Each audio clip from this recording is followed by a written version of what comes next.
a bird's eye view. As you are all aware, on the lapse of paramountcy, every Indian princely state became a separate independent entity, and our first task was to consolidate about 550 of them on the basis of accession to the Indian Dominion on three subjects. Barring Hyderabad and Junagadh, all the states which are contiguous to India acceded to the Indian Dominion. Subsequently, Kashmir also came in. With the attainment of independence by India, the urge of enjoyment of similar freedom naturally inspired the people of the states, where the process of democratization of administration had not made anything like the same progress as was made in the adjoining provinces. The result was agitation on the part of the people and occasional clashes between the rulers and the ruled. Some rulers who were quick to read the writing on the wall gave responsible government to their people, Cochin being the most illustrious example. In Travancore, there was a short struggle, but there too the ruler soon recognized the aspiration of his people and agreed to introduce constitution in which all power would be transferred to people and he would function as a constitutional ruler. Similarly, in Mysore, there was a struggle for a short time in which the popular will triumphed eventually, and we know that there has been a complete transfer of power from the ruler to the people. While these big states were temporarily able to deal with the popular movements, the smaller states were not able to even maintain law and order with their limited resources and with the people in opposition to the administration. This was particularly evident in the eastern states, in one of which, namely Nilagiri, the situation had so deteriorated as to result in the ruler leaving the state. In another state in the same area, the ruler could not return to the capital and had to approach the Ministry of States to advise the local Praja Mandal to keep quiet as the ministry was about to take up the question of consolidation of states. These states had formed a superficial union which could not last as it was not based on linguistic, cultural, and economic affinities. The law and order situation in some of the states was so bad as to cause apprehension to the adjoining administration of Odisha and the central provinces. You know the sequence of events thereafter. I went there in the middle of December, met the Odisha rulers at Cuttack and the Chhattisgarh rulers at Nagpur. And it was decided in the best interest of the people as also the rulers lay in administration integration of the states with the adjoining provinces. As early as 1930, the Simon Commission recommended the integration of these states with the adjoining provinces, but nothing came out of the proposal. The act of sacrifice on the part of these rulers, which this decision involved, has been universally acclaimed throughout the country. The transfer of administration from the rulers to the provinces was smooth and peaceful and has been warmly welcomed by the people of the states, except in one or two places where ugly incidents occurred. but I shall not refer to them, as they were not of any consequence and do not affect the main theme, namely, the merger of the states was carried out willingly and has caused satisfaction all around. The merger of eastern states electrified the whole atmosphere. The people of the state found that here was a remedy for difficulties arising out of their limited resources and narrow outlook. The 8 Deccan states, which formed the United Deccan state by merging the sovereignties in the two states, a step which was then considered to be revolutionary, felt that even in the new state their life would be cramped and they would not have the same amenities and benefits as the people of the adjoining province of Bombay would have.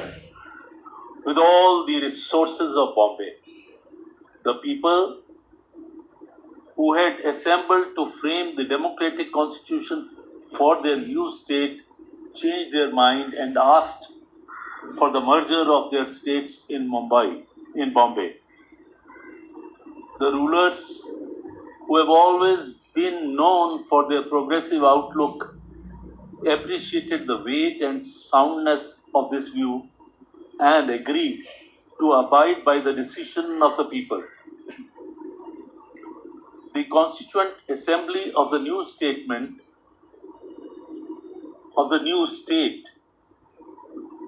only 3 days ago, that is on the 26th January, and has passed a resolution by an overwhelming majority in favor of merger with the province. The merger will thus be given effect to within a few days. There has been some other states in Deccan which had not joined the union, but in these states also the movement for merger had become so strong that the rulers could not maintain law and order and have had to approach the central government to take over the charge of law and order, pending the merger of these states in the province of Bombay. These states are Akalkot and Jap. The ruler of Jamkhandi was one of the earliest to read the signs of the time and had approached this ministry more than 2 months ago for a unqualified unity merger of the state in Mumbai. There was thus no trouble in the state, and the people had welcomed the decision and the action of the ruler. Thus, all states in Deccan, except Kolhapur, will shortly take the place in the province of Bombay to the mutual advantage of both and to the advantage of the people of these states. Next came the problem of Kathiawar. Kathiawar is a veritable jigsaw puzzle of many jurisdictions. The states in Kathiawar comprises 13 salute states, 107 limited jurisdictional states, and 329 non-jurisdictional estates and talukas, making up 449 states and or units altogether. The area involved is more than 22,000 square miles, with a population between 3.5 to 4 million. The administration of the states is complicated by the fact that many of them have scattered islands of territory all over the place. The salute states of Nagar, Gondal, and Junagadh, for instance, have respectively 9, 18, and 24 separate areas of territory, Added together, these 449 units divide the map of Kathiawar into about 860 different areas. Because the jurisdiction changes every few miles, communications are in primitive condition. Internal trade is rendered difficult by the export and import duties and octroys which various units levy, and this encourages extensive smuggling and the black market operations. The administration of justice and the maintenance of law and order under these circumstances are greatly handicapped. The economic development of this region, which has the great potentialities, is hampered by its political fragmentation. The state of affairs is good neither for the state nor for the people. The late political department tried the way out to solve the problem, but their measures were necessarily half-hearted and did not serve the purpose of unification.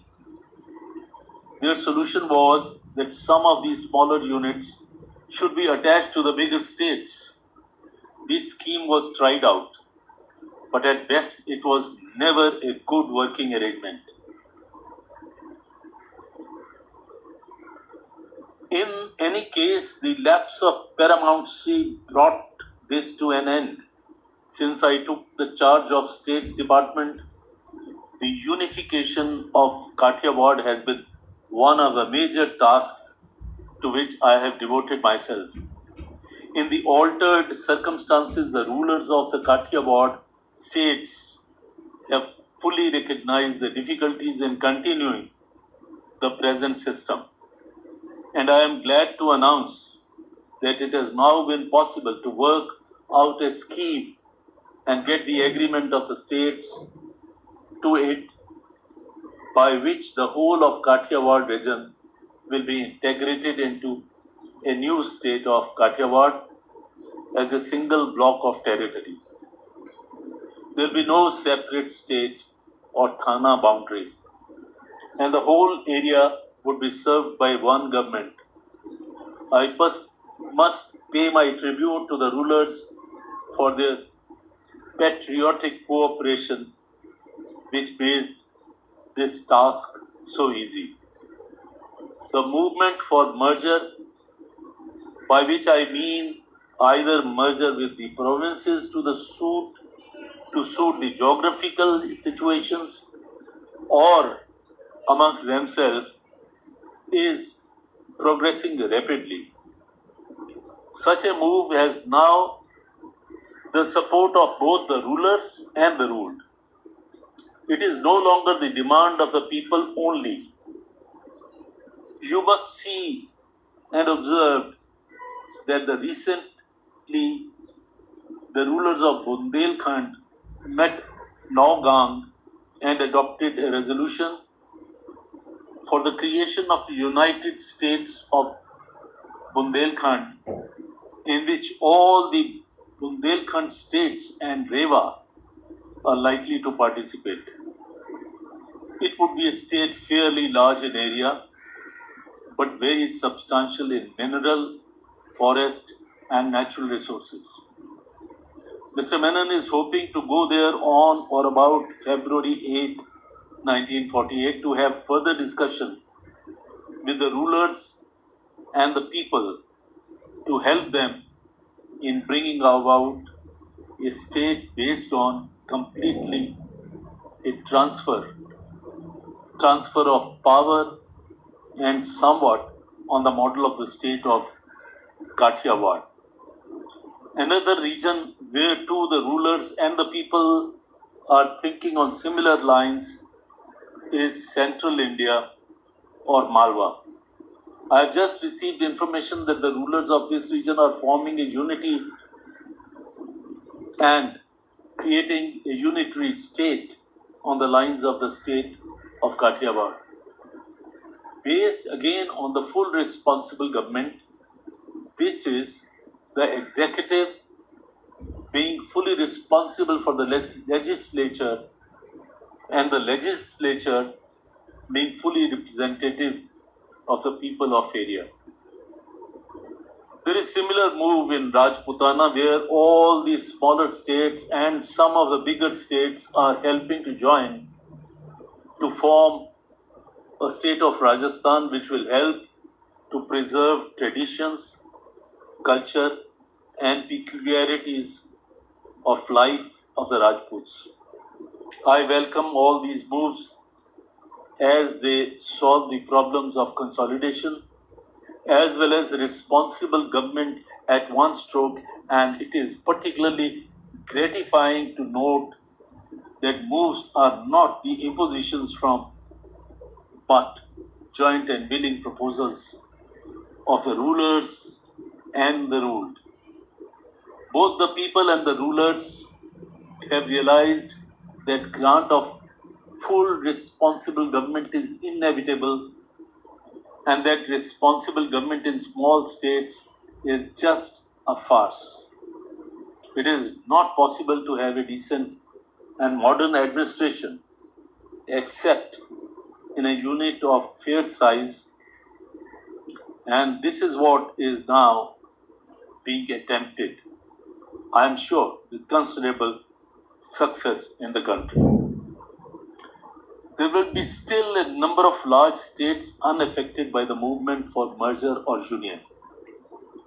In these states, there is a definite movement for full responsible government. As I observed before, Cochin led the way and Travancore soon followed suit, and the interim government introduced in Mysore has become a model for many states to follow, such as Kashmir and Gwalior. I have reasons to believe that the leading rulers of Rajputana are thinking on the same lines and will not lag behind the other provinces in trusting their people and giving them full responsible government, thus enabling them to shoulder responsibilities for their own government. I expect similar constitutional changes to be introduced very shortly in Bikaner and Jaipur. It is obvious that if any state lags behind, it will only do so at its own disadvantage and to the disadvantage of its people. I have no doubt that this process of consolidation and democratization will be completed very shortly and certainly well before the new constitution, which is being framed by the Indian Constituent Assembly, comes into effect, and thus there will be no discrimination between the people and the provinces and the people of the states in the matter of degree of freedom enjoyed with them. By them, all the units thus will march side by side and with equal freedom, and not some as free men and others as serfs. Nobody could have visualized this transformation in the country 6 months ago. Mr. Menon will tell you that a very senior officer of the political department told him just before the transfer of power that he was wasting time over accession and standstill agreements, and that not only one state, not even one state would accept the accession as proposed by the newly formed Ministry of States.